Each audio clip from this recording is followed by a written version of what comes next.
오늘은 바뀐 마음이 삶의 변화를 낳는다. 바뀐 마음이 삶의 변화를 낳는다 라는 제목으로 함께 말씀 나누도록 하겠습니다. 이제 연초인데 이렇게 새해가 되면 제일 많이 하는 인사가 무엇입니까? 바로 새해 복 많이 받으세요 라는 인사를 정말 많이 하게 되고 또 많이 듣기도 합니다. 이 인사에는 한 해간 복을 누리고 싶어하는 우리들의 마음이 가득 담겨 있습니다. 사실 사람이라면 누구든지 복된 인생을 누리고 싶어 합니다. 아마 복된 인생을 누리고 싶지 않은 사람은 거의 없을 것입니다. 누구나가 다 복을 누리고 싶어 합니다. 그렇다면 우리가 어떻게 좀 복된 인생을 살 수 있습니까? 어떻게 하면 내 인생을 복되게 만들 수 있느냐는 것입니다. 다들 자신의 삶을 복되게 만들고 싶어 하기 때문에 연초가 되면은 여러 가지 계획도 세워보고 준비를 시작하기도 합니다. 이렇게 애써야 내가 내 삶을 복되게 만들 수 있다고 믿기 때문에 그렇습니다. 하지만 내가 열심히 살기만 한다고 복된 인생을 살 수 있는 것은 아닙니다. 심지어 많은 것을 이루고 모아도 허무하고 채워지지 않는 인생이 될 때가 적지 않습니다. 지난주에 한 청년과 대화를 하면서 부자가 되고 싶다 이런 이야기를 제가 들었습니다. 그래서 왜 부자가 되고 싶냐고 물었더니 그래야 삶이 좀 평안하고 남들에게 꿀리지 않는 자존감을 가질 수 있기 때문이라고 대답을 했습니다. 그런데 정말 돈만 많으면 평안한 마음과 단단한 자존감을 가질 수 있습니까? 전혀 그렇지 않습니다. 돈이 많은 부자가 되었다고 해도 마음이 채워지지 않을 수가 있고 불안할 수 있으며 여전히 낮은 자존감에 시달릴 수 있습니다. 물질이 우리의 마음을 온전히 채울 수가 없기 때문에 그렇습니다. 세상의 모든 것을 다 가져도 공허할 수 있고 많은 것을 이뤄도 씁쓸할 수 있습니다. 실제로 제가 아는 엄청난 부자인 사장님이 계신데 이분의 재산이 일반 직장인들이 조선 건국 때부터 한 푼도 안 쓰고 모은 연봉보다 많습니다. 하지만 이분이 매일 먹는 정신과 약의 종류가 밥 한 방공기 정도 됩니다. 너무나 많은 스트레스와 불안과 고통에 시달리고 있습니다. 실제로 유명한 사람들 중에서 마약을 하거나 잘못된 쾌락을 쫓는 사람들이 꽤나 많습니다. 유명세와 많은 돈으로도 행복을 얻지 못했기 때문이지 않겠습니까? 그러니 우리는 다른 방법을 찾아야 합니다. 다행히도 하나님의 말씀은 그 방법을 명확하게 제시해 주고 계십니다. 바로 하나님의 복을 누려야 한다는 것입니다. 사도 바울은 빌립보서 4장에서 나는 비천하게 살 줄도 알고 풍족하게 살 줄도 압니다. 배부르거나 굶주리거나 풍족하거나 궁핍하거나 그 어떤 경우에도 적응할 수 있는 비결을 배웠습니다. 나에게 능력 주신 분 안에서 나는 모든 것을 할 수 있습니다 라는 말을 했습니다. 이게 무슨 말입니까? 돈이 있든 없든 상황이 좋든 나쁘든 하나님의 능력으로 복을 누리며 살아갈 수 있다는 것입니다. 자신은 어떤 상황 속에서도 하나님 안에서 잘 살아갈 수 있다라고 선포한 것입니다. 바로 이것이 하나님의 사람들의 선명한 특징입니다. 하나님 안에서 하나님의 복을 누리는 사람들은 상황이나 환경이나 부유함이나 비천함과 상관없이 하나님께서 주시는 행복을 누리며 살아가게 됩니다.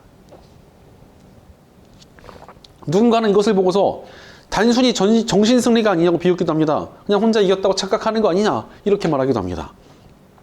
하지만 그 정신승리조차 못해서 빌빌거리는 사람들이 세상에 정말 넘쳐납니다. 자신은 행복하지 못하지만 믿음으로 행복한 사람들을 보면서 냉소리를 던지는 인생들도 적지 않지만 사실 그들의 모습이 어떻습니까? 높이 매달려서 먹지 못하는 포도를 보고 신포도라고 말하는 여우와 크게 다르지 않습니다. 그러나 분명한 사실은 지금까지 믿음 안에서 살아갔던 수많은 믿음의 선배들은 상황과 환경을 뛰어넘는 복이 하나님께 있다고 고백하며 하나님 안에서 행복을 누리며 살아갔습니다. 그래서 고린도후서 4장을 보면 우리는 사방으로 죄어들어도 움츠러들지 않으며 답답한 일을 당해도 낙심하지 않으며 박해를 당해도 버림받지 않으며 거꾸로 뜨림을 당해도 망하지 않습니다 라고 고백하는 말씀이 나오는 것입니다. 믿음의 사람들은 상황과 관계없이 평안하고 담대하며 기쁘고 복되다는 것입니다. 그러니 우리에게는 하나님의 복이 필요합니다. 힘든 우리의 인생이 진정으로 복되려면 무엇보다도 하나님의 복을 좀 누려야 된다는 것입니다. 그런데 안타깝게도 참 많은 사람들이 이 하나님의 복을 누리는 방법을 잘 모릅니다. 물론 우리 크리스천들이라면 하나님의 복을 누리는 게 좋다고 생각은 다 하긴 하는데 구체적으로 좀 어떻게 누려야 될지에 좀 어려워하는 사람들이 적지 않은 것 같습니다. 다행히도 오늘 본문은 그 방법을 우리에게 가르쳐주고 계십니다. 오늘 본문 1절을 보면 그 행실이 온전하고 주님의 법대로 사는 사람은 복이 있다라고 말씀하십니다. 하나님의 법을 따르며 온전한 행실로 살면 복되다는 것입니다. 바른 행실로 살아갈 때 하나님의 복이 임합니다. 우리의 올해 표어가 그 길에서 노래하라입니다. 하나님과 동행하는 그 길은 너무나 복되기에 찬양이 절로 나올 수밖에 없는 그 길이기 때문에 그 길로 향하자는 의미에서 이 표어를 정했습니다. 그런데 우리가 하나님과 동행하려면 무엇이 필요하겠습니까? 하나님의 뜻대로 살아가는 행실이 필요하지 않겠습니까? 사실 우리는 바른 행실이 있어야 하나님의 복을 좀 누릴 수 있을 것이다 라는 것을 얼추 알고는 있습니다. 뭐 좀 제대로 된 행실 가지고 살아야 복 받지 않을까? 막연히 알고는 있습니다. 문제는 바른 행실로 살아간다는 게 쉽지 않다는 것에 있습니다. 하나님의 뜻대로 살아야지, 죄를 안 지어야지 결단하지만 쉽지 않습니다. 어떻게 하면 좀 잘 살아볼 수 있을까를 고민해봐도 만만치가 않습니다. 인간에게 한계가 있기 때문에 그렇습니다. 그러니 바른 행실을 가져야지라고 인간적인 의지만 가지고 살다 보면은 굉장히 스트레스 받게 됩니다. 분명히 무너질 것이고 한계를 만날 것이기 때문에 그렇습니다. 심지어 하나님께서 너무나 무거운 짐을 주신 게 아니냐 이렇게 원망하는 사람들도 종종 보았습니다. 게다가 또 나름 자기의 의지와 결단으로 괜찮은 행실을 가지고 살아간 것 같은데 바로바로 복이 나타나지 않으면 또 실망하고 분개하는 사람들도 있습니다.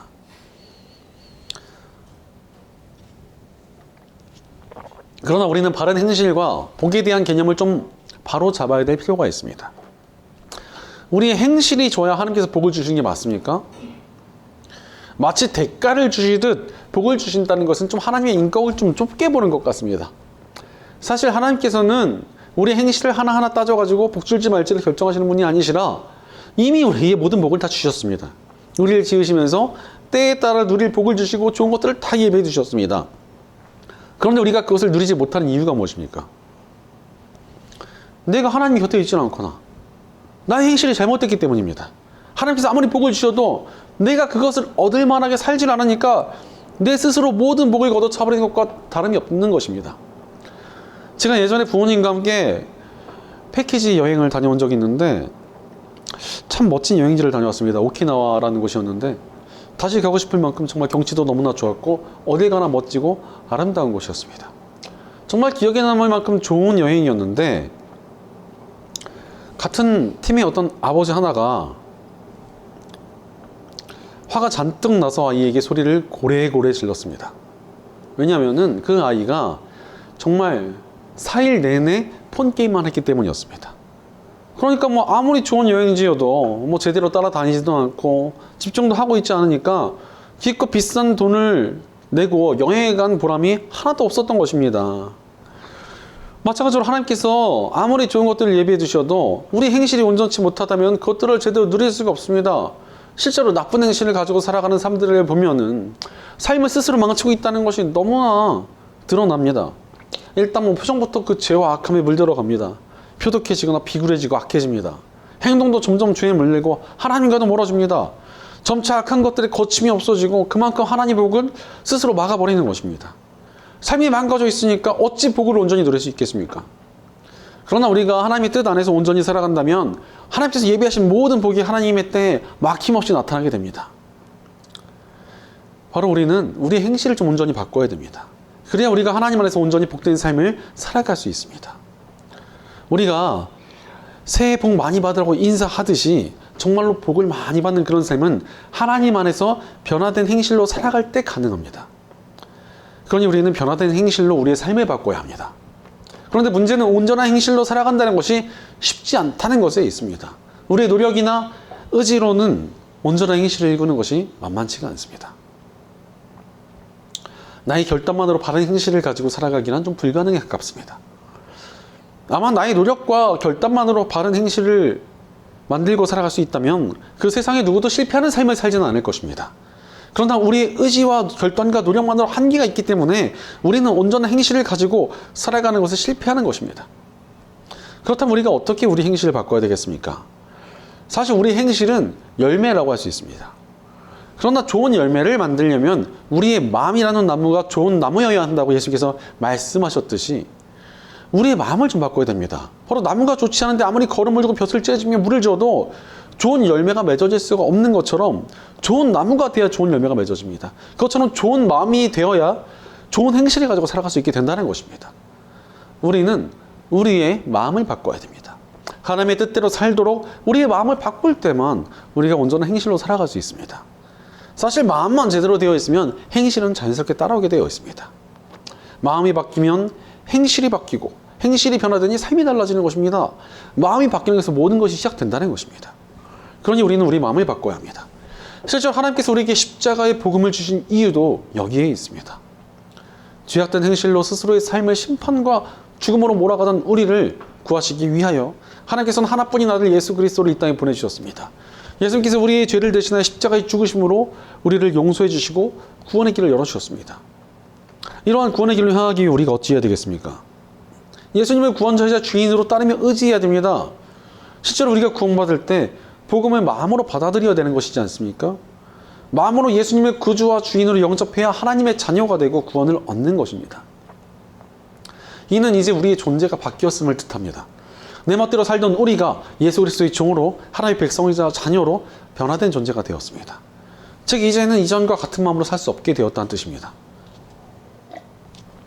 하나님께서 우리에게 복음을 주신 이유는 우리의 존재를 바꿔서 우리가 새로운 마음을 가지고 살아가게 하시기 위함이었습니다.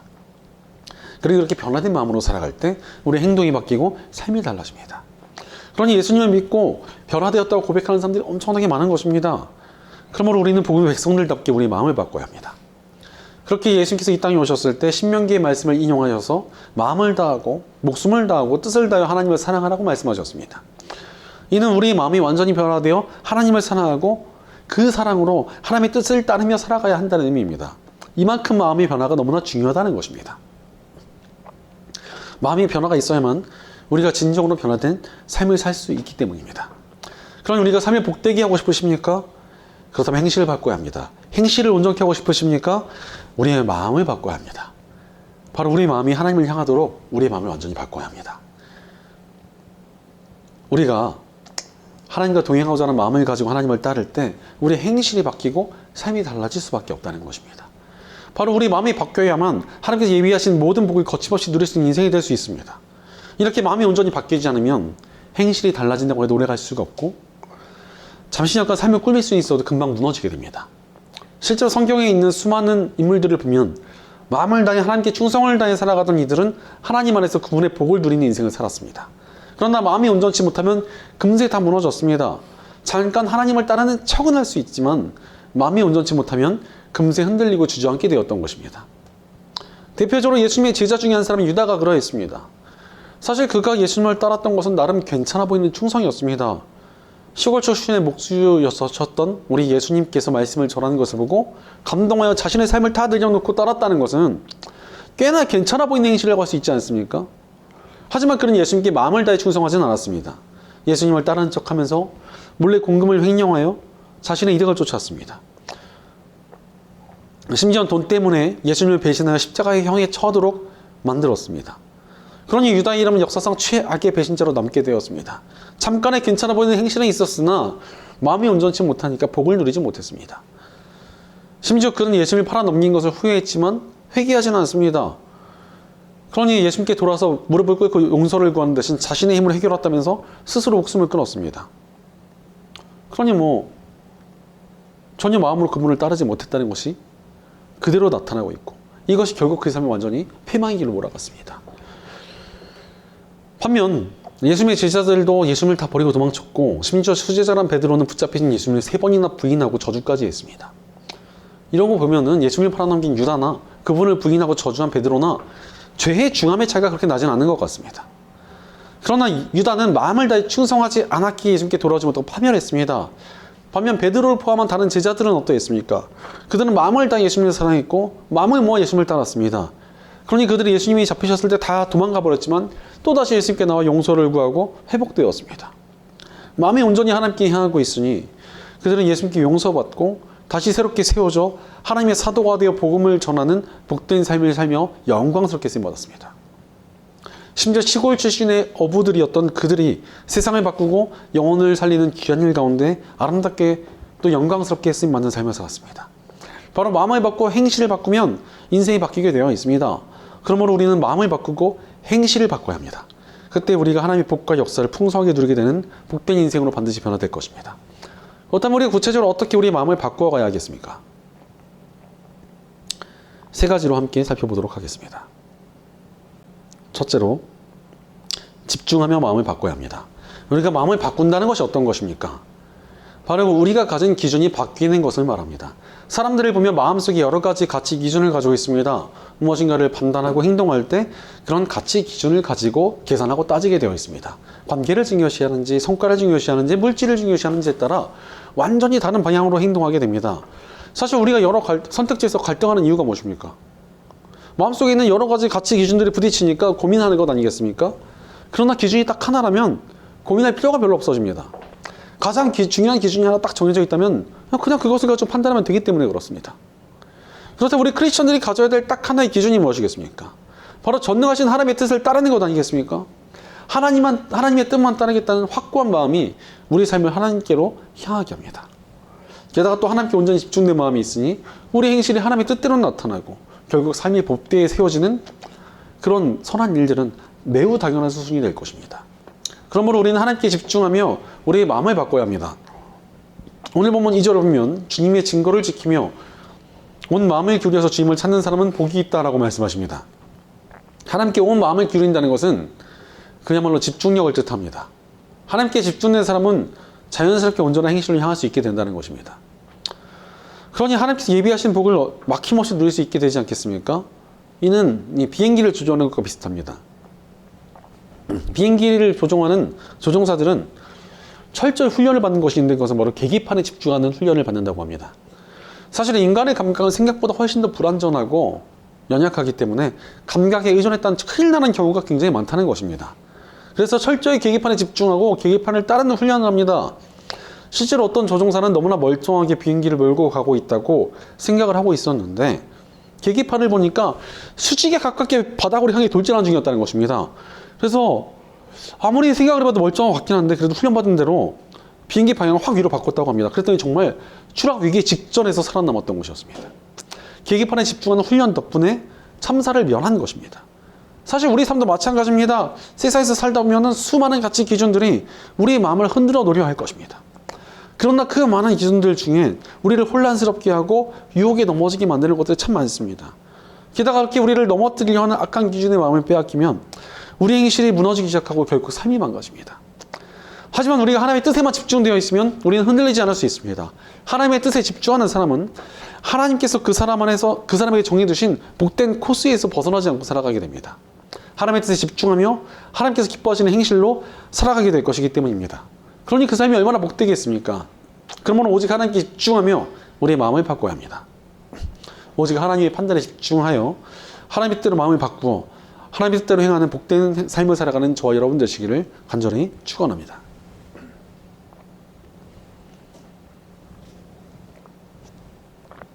둘째로 불의를 거절하며 마음을 바꿔야 합니다.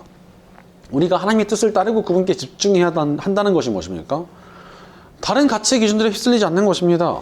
특히 불의하고 악한 기준들을 철저히 거절하는 좀 방어적인 마음이 있어야 우리가 하나님의 뜻에 온전히 집중하며 살아갈 수 있습니다. 오늘 본문 3절 전반부를 보니까 진실로 이런 사람들은 불의를 행하지 아니하고 라고 말씀하십니다. 하나님의 뜻을 온전히 따르는 사람들은 불의를 행하지 않는다는 것입니다. 바로 악한 것들을 거절할 때 우리가 온전히 하나님의 뜻을 따라 살아갈 수 있습니다. 실제로 살면서 죄악된 것들을 거절만 해도 우리 삶이 상당히 바르게 세워집니다. 그러나 약간의 죄악을 허용하는 것이 우리의 삶을 빠르게 또 망가뜨립니다. 실제로 성경에 등장하는 인물들 중에 정말 기대감을 주는 사람 중에 하나가 솔로몬 왕입니다. 엄청난 지혜를 가지고 하나님의 성전을 지었으며 기가 막힌 재판을 해냈습니다. 그러니 얼마나 많은 하나님의 일을 해낼까 하는 기대감이 생깁니다. 그러나 그가 하나님의 뜻을 행하면서도 산당을 제거하지 않았다고 성경은 평가하십니다. 산당에서 지내는 온전치 못한 제사를 지속하며 작은 불의를 놔두었습니다. 그러나 그 작은 불의가 점차 솔로몬의 삶을 망가뜨렸습니다. 하나님께서 주신 많은 물질을 가지고 사치를 부리고 허용을 부리고 여러 아내를 두며 음란에 빠지고 끝내는 우상숭배까지 하며 영적인 음란까지 저질렀습니다. 바로 수많은 크리스천들을 무너뜨린 것은 거대한 죄악이 아닙니다. 작은 불의입니다. 그러니 우리는 우리의 마음을 이 작은 불의에서 지켜내야 합니다. 그렇다면 어떻게 우리 마음을 지켜낼 수 있겠습니까? 종교개혁자 마르틴 루터는 머리에 새똥을 맞을 수는 있지만 새가 새 집을 짓게 해서는 안 된다는 말을 했습니다. 우리가 불완전한 인간이니까 마음속에 불의한 생각이나 악한 것들이 떠오를 수는 있지만 그것들을 떨쳐내야지 그 생각에 빠져서 마음의 죄악에 완전히 물들어버리면 안 된다는 이야기입니다. 이렇게 불의한 것들에서 우리 마음을 지키기 위해 좀 좋은 것을 제가 하나 배웠습니다. 가끔 3초 룰이라고 해가지고 떨어진 음식을 3초 만에 주워 먹으면 된다는 사람들이 있는데 사실 웬만하면 안 먹는 게 좋은 것 같습니다. 그런데 그런 잘못된 3초를 말고 영적인 3초를 있다는 것입니다. 부정하고 악한 생각이 딱 들면은 생각을 딱 멈추고 3초간 하나님을 바라보라는 것입니다. 그러면 불의한 것들이 좀 떨쳐지고 우리 마음이 거룩하게 지켜진다는 것입니다. 또 그렇게 거룩하게 지켜지면 얼마나 복되겠습니까? 그러니 늘 좀 긴장하면서 하나님을 바라볼 준비를 하시기 바랍니다. 죄와 욕이 찾아오면 3초를 이러면서 하나님을 3초간 바라보는 것입니다. 그때 우리 마음이 점점 거룩하게 변화될 것입니다. 바로 우리는 불의한 것에서 마음을 지키며 거룩하게 우리 마음을 바꿔야 합니다. 거룩한 마음에서 성결한 행실이 나오고 하나님의 복이 많은 순전한 삶이 세워질 것이기 때문입니다. 언제나 불의한 것들에서 우리 마음을 깨끗하게 지켜내며 거룩한 마음으로 변화되어 하나님께서 주시는 복되고 성결한 삶을 살아가는 저와 여러분 되시기를 축원합니다. 셋째로 순종으로 우리의 마음을 바꿔야 합니다. 우리가 하나님께 집중하며 불의한 것을 거절하면 그 자리에 어떤 마음이 남겠습니까? 하나님을 향한 순종의 마음이 남습니다. 하나님께 집중하며 불의한 마음을 거절하니 하나님을 향한 순종의 마음이 이제 남아있는 것입니다. 그러니 내 마음이 온전히 변화됐는지 안 됐는지를 보려면 내가 하나님께 순종하겠다는 그 순전한 마음이 있는가로 판단할 수 있습니다. 사실 이 세상에 문들러 있으면은 우리의 마음이 오염될 수밖에 없습니다.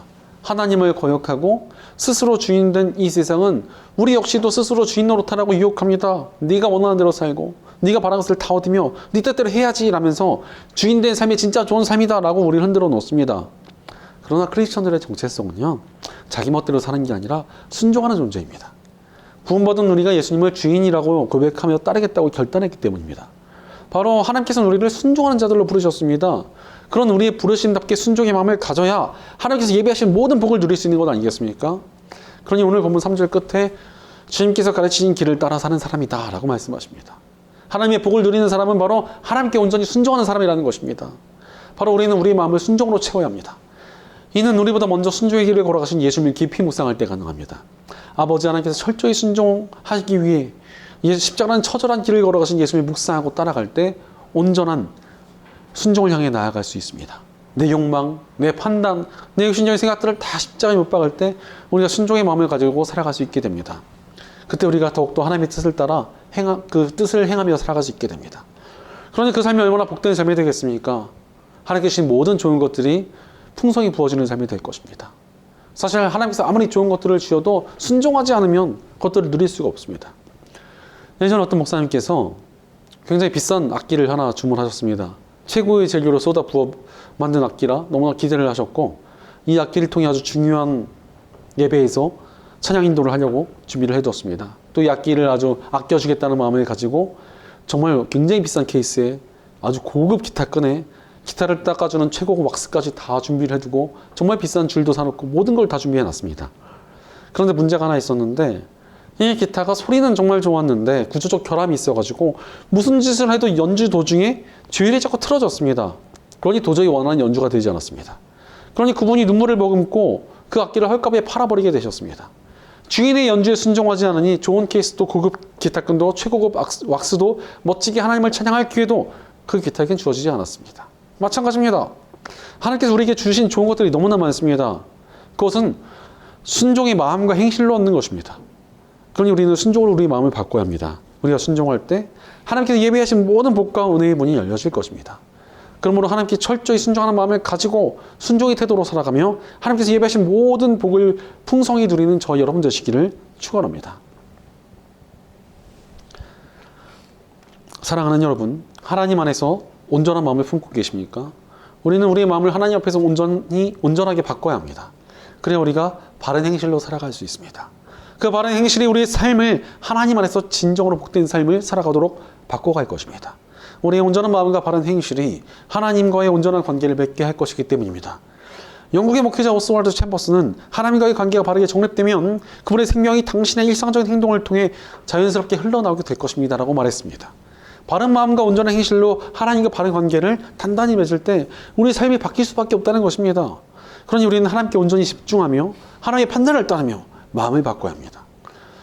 또한 모든 불의를 거절하고 순전해지도록 우리의 마음을 바꿔야 합니다. 무엇보다도 하나님께 순종하도록 우리의 존재를 바꿔야 합니다. 그때 반드시 우리의 행실이 바뀌고 나아가 우리의 삶이 완전히 변화될 것입니다. 하나님 안에서 그분의 풍성한 복을 거침없이 누리는 진정으로 복된 삶이 세워질 것입니다. 그러니 사랑하는 여러분, 하나님께 집중된 마음을 품고 계십니까? 죄를 멀리하며 순종의 마음을 가지고 계십니까? 우리는 우리 마음을 하나님의 뜻대로 바꿔야 합니다. 그때 우리 삶에 하나님의 복이 임하며 그 복을 누리며 또 찬양이 넘치는 인생을 살아가게 될 것이기 때문입니다. 그러니 우리에게 좋은 것들을 예비해 두시고 우리를 바라보시며 복 주신 하나님께 우리 마음을 고정하시기 바랍니다. 우리의 마음이 하나님을 온전히 향하도록 변화될 때 우리의 손과 발은 선한 일을 행할 것이며 우리의 삶은 하나님의 영광을 드러내는 가장 복되고 아름다운 예배가 될 것입니다. 우리의 마음을 늘 하나님께로 고정하며 하나님의 뜻대로 변화되어 하나님께서 주시는 풍성하고 복된 삶을 거침없이 누리는 복된 저와 여러분 되시기를 주의 이름으로 간절히 축원합니다. 기도하겠습니다. 우리에게 모든 좋은 것들을 예비해 주시며 복 주시는 하나님 감사와 찬양을 드립니다. 혹여나 우리가 하나님께 주신 좋은 것들을 막아버리는 온전치 못한 행실과 마음으로 살아오지는 않았는지 우리의 삶을 돌이켜봅니다. 그러나 이제 우리가 하나님 안에서 온전한 마음을 품기 원합니다. 하나님 앞에서 바른 마음으로 선한 행실을 갖추어 거침없이 하나님께 주시는 복을 누리는 정말 아름답고 복된 인생이 되게 하여 주시옵소서. 우리가 늘 하나님께 집중하게 하시고 하나님을 기준으로 따라 살아가게 하옵소서. 모든 악한 유혹과 불의를 거절할 수 있는 거룩한 마음을 주시옵소서. 언제나 순종의 마음을 품고 주님을 따르게 하여 주시옵소서. 늘 하나님께 고정된 마음으로 하나님 안에서 복된 삶을 살게 하여 주시옵소서. 우리 공동체 가운데 함께 해주셔서 우리가 함께 주님께 온전한 마음을 품고 더 선한 행실로 더욱 복된 삶을 살아가는 아름다운 믿음의 공동체가 되게 하여 주시옵소서. 우리가 늘 함께 하시며 복 주시는 우리 주 예수님의 이름으로 기도드리옵나이다. 아멘.